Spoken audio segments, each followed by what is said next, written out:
More great music is coming to Haverford Township in September.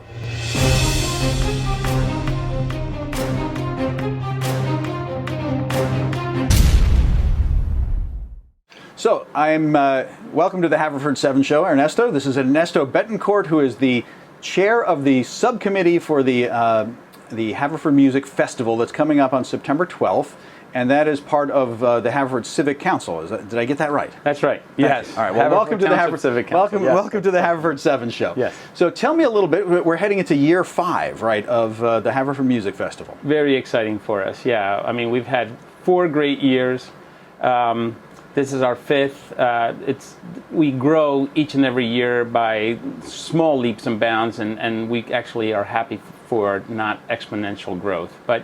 Yeah, this is our 5th year, and we're very happy to be putting this thing on. And we'll talk a little bit about the lineup, but it's as you've grown, you've got some pretty impressive headliners coming. It's going to be a fun show, so I'm looking forward to it. You made me go buy some music on as I downloaded some music that I hadn't heard before, and I've been enjoying it. So I'm going to be all ready for the music festival. So it is September 12th, right? And I think it's noon till 9 p.m. It's September 12th, noon to 9. Noon to 9. It'll take place at the on Darby Road and Hathaway, kind of at the intersection of Eagle Road. We'll have 4 stages like we've done in the past years. Okay. We'll have a big stage behind Oakmont School, a stage at Darby Road, right where it splits between East and West Darby Road. Right. Okay. Right? Then we'll have a small stage at Oakmont School in the front. Okay. That one's actually going to be run by the high school radio station. So cool. That's kind of getting them involved. That's really That's kind of exciting for us, right?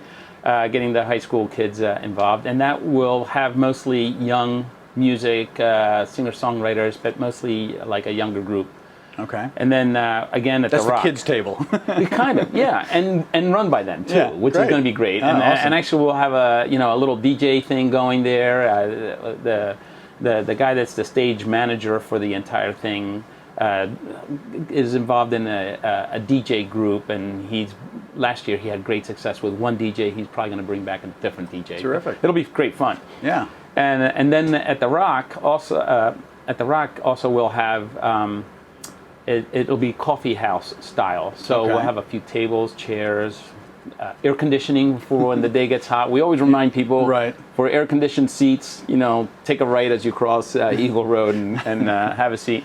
But that'll be more classical music. It'll be more sedate and folk songs, some a cappella groups. So 4 stages, different moods, a little bit of something for everyone. A little something. You can kind of wander around and sample different things, or settle into one corner and enjoy what's going on over there, right? And this year, more than previous years, diversity is going to be it, because not only do we have, like I was saying, the young kids stage, and also the coffee house. We're going to have some Latin music. We're going to have some smooth jazz. We're going to have country. We're going to have let's see, what else? Classical music. It's a great variety. Just a real mix, yeah. So yeah, should be great fun. How would you say it's evolved over these 5 years? I mean, has it shifted over time? I mean, yeah. I mean, it started all local bands, all local Havertown bands. We keep growing again, like I said.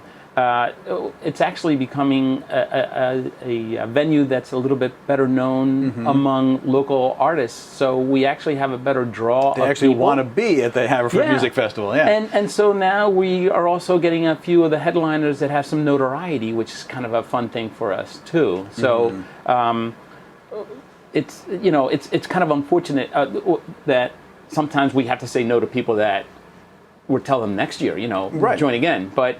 We're also trying to give these artists a little bit more time. So our first year, we were giving like 15-minute segments and had an incredible number of artists to try to manage. And That's this a lot year, of turnover, yeah. A lot of turnover. And, you're trying to get this artist on stage, off stage, and it just became and stay somehow on schedule, yeah. Oh, yeah. And you learn, Yeah. So now we're giving more like 30-minute increments. It's really like 35, 36 artists that we're putting on throughout the day, which is still a large number, but with the 4 stages is manageable. Yeah. Excellent.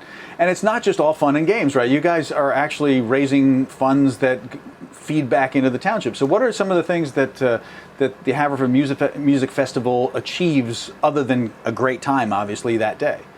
Well, you know, so far in the last 4 years, so not counting this year, we have given back to the community $45,000. Excellent. In forms of grants to nonprofit organizations. I have a list here. I just wanted to read a few of these things. Let's give credit where credit's due. Yeah. So we've given grants to Music Works, the Haverford Township tree tenders that help with putting trees throughout the township. Right. The Haverford Green that beautifies our Darby Road in a number of places. Yeah. The Haverford High School Jazz Residency Program. Right, yeah. Haverford Grange, we help them to build their little amphitheater for other concerts that'll get put on.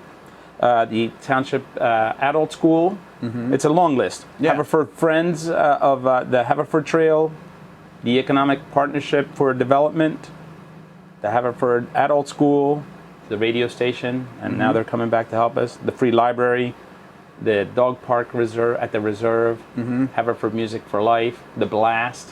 Okay. So it's been a lot of other nonprofits that help us to improve our quality of life. That's terrific. So, Yeah, and actually, if you do me a favor, when send me an email with the list, I'll put it in the blog post that goes along with this video, so people can kind of read through the list and see all the good stuff, because it's awesome that I say it's like a double-edged sword that cuts nicely both ways. That's right. Because it gives us a great party at the end of the summer. Right.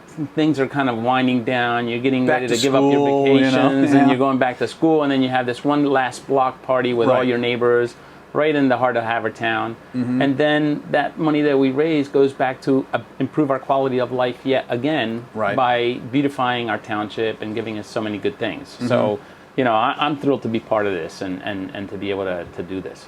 Absolutely. It's terrific. I know you're looking for volunteers, right? So people can actually get involved if they want to, right? What kind of things are you looking for that would be helpful to if someone wants to actually roll up their sleeves and not just party, but get involved? So we are looking for volunteers because this is, first of all, a free event. There's no admission. Right, good point. And so you don't have to pay anything to come. We don't need you to pay to come. And we do that because we have some great sponsors. And I just want to mention the fact that we have a presenting sponsor of Giant, who has been our presenting sponsor now for at least 3 years, maybe 4. We have a number of other sponsors like, let's see, iRadio Philly, Mainline Health, Mainline Today, Xfinity has been several years, has sponsored us. West Laurel Hill, geez, what is it? It's not such a long list. Hatfield has given us a sponsorship this year, and so has the Valley Forge Casino Resort. Excellent. So we're reaching out there to some sponsors. So they're all contributing. They're helping to fund this event. So it's not coming out of everyone's pocket here. That's right. And there's an expense. Right. There is an expense. We rent the stages, and we rent the township police for the day as well. Right. So we don't cost the citizens of Havertown. Exactly. And I know people ask me that sometimes, isn't this really expensive for the township? Well, no, I mean, you're paying. We're paying. For the officers to be there and for all that good stuff. And we're paying through the sponsorships, really, because, and then of course we also rent booths, and so we have a lot of vendors that come, local eateries from Havertown. And again, if you want to send me the list of sponsors and things, I'll put it in the post down below so people can check out and see who's actually supporting and contributing. So I will. But to get back to your question about volunteers. Yes. So I'm glad one of us is paying attention. No, I am. I am fully paying attention. So, and I thank you for the prompt, because it's like without our volunteers, we can't put on the day. I mean, I volunteer, and so does the subcommittee, and we really start come February. And this year, we'll probably start the weekend after the festival, just to touch base with our sponsors and get prepared for the following year. But on that day, we definitely need a lot of volunteers, because there's a lot of logistics that we have to put in place, and there's a lot of things that have to occur that needs manpower. And we're a limited group, but Havertown is almost a limitless group. So if many people can volunteer a few hours. Many hands make light work, right? As they say. That's a very well put phrase. So if somebody does want to volunteer, how should they get in touch? And So we have a website. Okay. And I'll put that right up on screen here. So, but go ahead. That's great. What is it? So our website is haverfordmusicfestival.org. Easy to remember. Right. It has a tab for volunteering. Okay. And So it'll show you all the things that there are. The website also includes all the sponsors. It also includes the schedule. Okay. And a really nice thing that we've done with that schedule this year is most of the players are hot links. When you see the names, they're hot links. So if you the day of the festival, the day before the festival, or a week after the festival, you heard something that you like, you can find out more about the band, you can hear sample more of their music, probably you can buy some of their music. Right, absolutely. So, yeah. Excellent. So, we'll put the website right up on screen so people can click right over to you guys and see that whole list. Click on the volunteer button, volunteer. Please. Help make this a great day. Tell us a little bit about the lineup. Who's, who's playing this year? Well, we have, I said earlier, like 36 different Well, we won't artists. go through all 36. No. Who are the headliners? No. Right. But just the reminder that they're all in the schedule. Yeah. Yep. And so the headliners, we have Wesley Stace. Right. So he's also known as John Wesley Harding, especially to XPN listeners that seem to follow him. Yeah. So he is a very successful novelist and also entertainer. Yeah. And he plays rock and folk music. He's very warm and witty, and he'll close our Oakmont stage, and that's our last performance. And just before him is Laura Cantrell, who will she's was like a country Americana type artist. Yep. She's got a number of critically acclaimed albums. Yep. She classic country. People that like Kitty Wells or Mary Lou Harris would They're really going to enjoy it. her. Yeah. Okay. And then on the Derby stage, we'll have Dibbs Preston, who he's another Englishman. He Wesley Stace, an Englishman that lives in the Philadelphia area. Right. His music, more rockabilly party type music.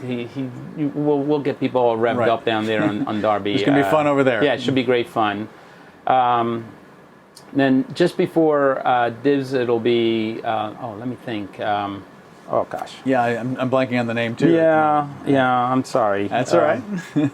The Gripweeds. The Gripweeds, yes. The Gripweeds. I spent some time on their website. Yeah. Oh, good. Yeah, psychedelic pop. They should be a great band. Let's see.